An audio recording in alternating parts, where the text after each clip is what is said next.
Russia Ukraine war के बाद से रशिया पूरे यूरोप का सबसे अमीर देश बन गया है।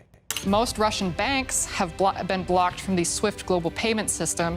Also, many major brands have pulled out of Russia. Russian domestic production has come to a complete standstill. Now, Russia's economy took a hit from sweeping Western sanctions. Moscow is warning that inflation could hit 23% this year, and the economy is expected to sink into recession as well. The economy in Russia is in free fall.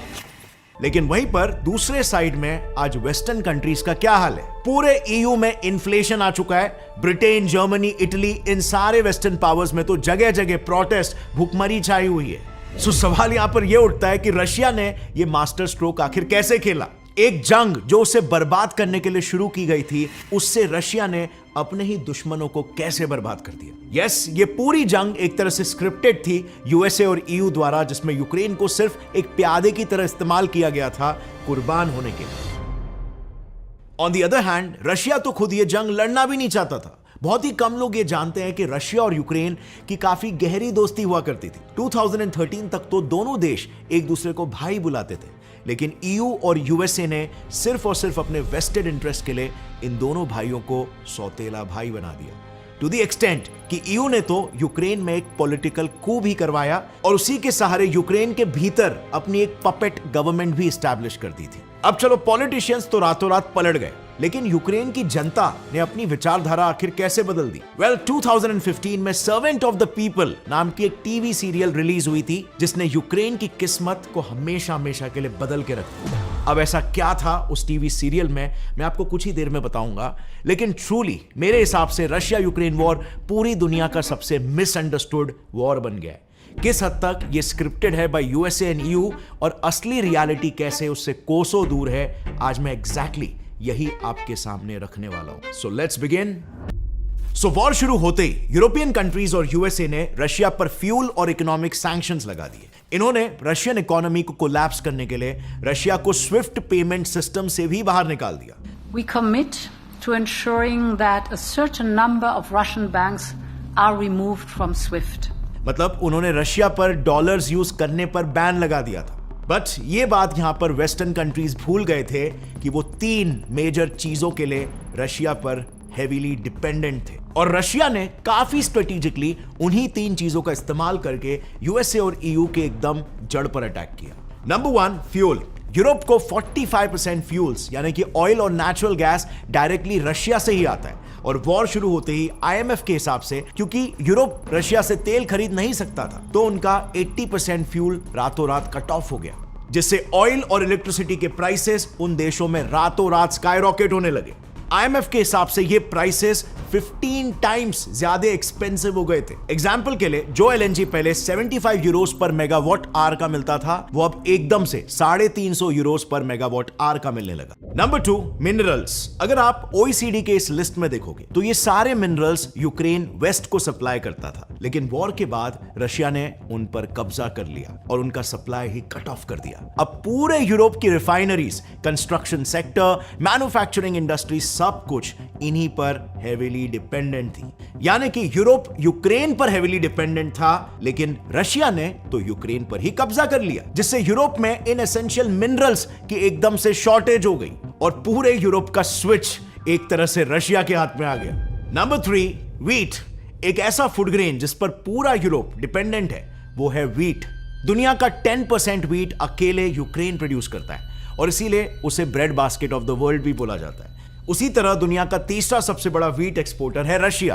Wheat के साथ Europe vegetable oil, serials और बहुत सी खाने पीने वाली चीजों के लिए भी रशिया और यूक्रेन पर ही डिपेंडेंट है। बट खेती के लिए सबसे इंपॉर्टेंट एलिमेंट फर्टिलाइजर भी आज इसी वॉर की वजह से यूरोप को नसीब नहीं हो रहा है, क्योंकि रशिया की फर्टिलाइजर बनाने में मोनोपोली है। सो मान लो अगर आप व्हीट कहीं और से भी ले लो या खुद उगाने की भी सोचो, लेकिन किसी भी प्रकार के एग्रीकल्चर के लिए फर्टिलाइजर तो एक बेसिक नेसेसिटी ही है। यूरोप की सिचुएशन कुछ ऐसी हो गई है कि आज खाना भी गायब हो गया और खाना पकाने वाला चूल्हा भी गायब हो गया। आज यूरोप की हालत यह है कि एक रिपोर्ट के हिसाब से इस वॉर के बाद से ही पूरे यूरोप में, जहां पर पहले 8 लाख लोग अंडर नरिश थे, वही वॉर के बाद सिर्फ एक ही साल में ये आंकड़ा 13 लाख तक पहुंच गया। सो सारे एविडेंसेस, डेटा और हमारे पूरे रिसर्च को थॉरली एनालाइज करने के बाद ये बात एकदम क्रिस्टल क्लियर है कि डेफिनेटली इस वॉर से रशिया ने काफी ज्यादा प्रॉफिट ऐठा है। लेकिन ऑन द अदर हैंड जिन भी कंट्रीज ने उस पर सैंक्शंस लगाए, आज उनकी हालत वाकई में काफी खराब हो चुकी है। लेकिन it doesn't stop over here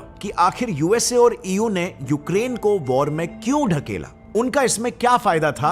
well, USA का मैं भी समझ सकते हैं, नेटो के लिए इस जंग में घुसा होगा या फिर वेपन्स बेच पाने के बहाने से, लेकिन ईयू को इससे क्या फायदा होता। वेल, जो फायदा उठाना था वो ऑलरेडी उन्होंने उठा लिया। जैसे मैंने कहा, रशिया कभी ये वॉर लड़ना ही नहीं चाहता था और यूक्रेन तो बस एक पपेट है। और फिर आप ये भी जानते हो कि रशिया और यूक्रेन के बीच एक टाइम पर काफी गहरी दोस्ती थी, इतनी गहरी कि आज जिस क्रीमिया रीजन को कब्जा करने के लिए रशिया को क्रिटिसाइज किया जाता है, वो क्रीमिया रीजन रशिया ने 1954 में यूक्रेन को गिफ्ट में दिया था। यस, क्रीमिया रशिया का ही पार्ट था, बट दोस्ती की निशानी के तौर पर रशिया ने उसे यूक्रेन को गिफ्ट कर दिया था और यूक्रेन भी रशिया पर उतना ही भरोसा करता था। जब न्यूक्लियर बैन ट्रीटी के अंडर यूक्रेन को उसके न्यूक्लियर वेपन्स सरेंडर करने कहा गया, तब यूक्रेन ने भी अपने वेपन्स रशिया को ही सौंपे थे। तो फिर आज इन दोनों में इतनी दुश्मनी कैसे हो गई? वेल, ये जानने के लिए ना थोड़ा सा बैकग्राउंड समझते हैं। तब रशिया और यूक्रेन भी अलग हुए थे, लेकिन इस बंटवारे में कई रशियन स्पीकिंग लोगों को यूक्रेन में ही रहना पड़ा था और इसीलिए यूक्रेन अलग होने के बाद भी वहां पर प्रो रशियन सेंटिमेंट्स स्ट्रॉन्ग थे, जिस वजह से 1991 में अलग होने के बाद भी रशिया यूक्रेन को एक बड़े भाई जैसे इन्फ्लुएंस करता था। लेकिन धीरे धीरे जैसे टाइम बीतता गया, यूक्रेन के वेस्टर्न पार्ट में रशिया का इन्फ्लुएंस कम होता चला गया, क्योंकि वहां पर वेस्टर्न कंट्रीज ने अपना इन्फ्लुएंस बढ़ाना चालू कर दिया। लेकिन अभी भी उनके ईस्टर्न पार्ट में रशिया का ही स्ट्रॉन्ग होल्ड था, क्योंकि इस एरिया में रशियन स्पीकिंग पॉपुलेशन ज्यादा थी। सो 2014 तक भी रशिया और यूक्रेन के रिश्ते काफी अच्छे ही थे। लेकिन 2014 में इनके रिलेशन में एक ऐसा नया मोड़ आया जिसने यूक्रेन को हमेशा के लिए रशिया का दुश्मन बना दिया। नहीं, मैं क्रिमियन इन्वेजन की बात नहीं कर रहा हूं, एक पॉलिटिकल टर्मोइल जिसने एक्चुअली में इनके रिश्ते खराब किए। सो साल 2013 में वेस्ट ने यूक्रेन को यूरोपियन यूनियन के साथ फ्री ट्रेड एग्रीमेंट साइन करने का न्योता दिया। अब इस एग्रीमेंट के साइन होने से यूरोप को दो फायदे थे। एक, यूरोप के जीरो टैरिफ्स यानी कि इंपोर्ट टैक्सेस में उनके इंडस्ट्रीज के लिए एक मेजर रॉ मटेरियल सप्लायर उन्हें मिल जाता, जो कि यूक्रेन है, और दूसरा, उन्हें एक नए मार्केट का डायरेक्ट एक्सेस मिल जाता। बट उस समय के यूक्रेनियन प्रेसिडेंट विक्टर यानुकोविच के वजह से ऐसा नहीं हो पाया। विक्टर ने यूरोपियन यूनियन के ऑफर को रिजेक्ट तो किया, बट इसका एकदम उल्टा करते हुए उन्होंने रशिया के यूरेशियन इकोनॉमिक यूनियन को ज्वाइन कर लिया। Basically Eurasian economic union USSR टूटने के बाद जो भी रशिया से निकले कंट्रीज है, उनका एक ट्रेड ग्रुप है। सो यूक्रेन ने जैसे ही इस ग्रुप को ज्वाइन किया, यूएस और यूरोपियन कंट्रीज को बुरा लग गया और उन्होंने ये ठान ली कि वो यूक्रेन को